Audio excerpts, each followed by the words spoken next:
டேய் காலங்காலத்துக்கு உனக்கு ஒரு கல்யாண காட்சி எல்லாம் பண்ண வேணாமா? ஏன்டா வேலை வெட்டிக்கு போகாம பெத்தவங்களுக்கு இப்படி பாரமாகற?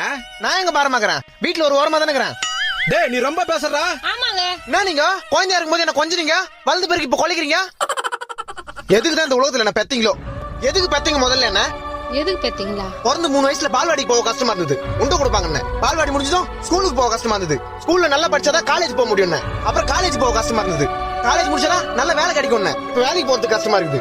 அதுக்கப்புறம் நான் சொல்லுவேன், வேலைக்கு போனாதான் கை நிறைய சம்பாதிக்க முடியும், அது கஷ்டப்படணும்.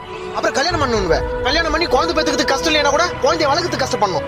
வீடு கட்டணும், கார் வாங்கணும், பிறந்த கொஞ்சம் படிக்க வைக்கணும், அதை வளர்க்கணும், அது கஷ்டப்படணும். வாழ்க்கை ஃபுல்லா கஷ்டப்பட்டு கஷ்டப்பட்டு கஷ்டப்பட்டு கஷ்டப்பட்டு செத்துடணும். அதுக்கு எது கஷ்டப்படணும்? செத்துறேன். நான் பின்னாடி வந்துக்கிறீங்க. செத்துறேன்னா செத்துருவாங்களா? சாவறது எவ்வளவு கஷ்டம் தெரியுமா?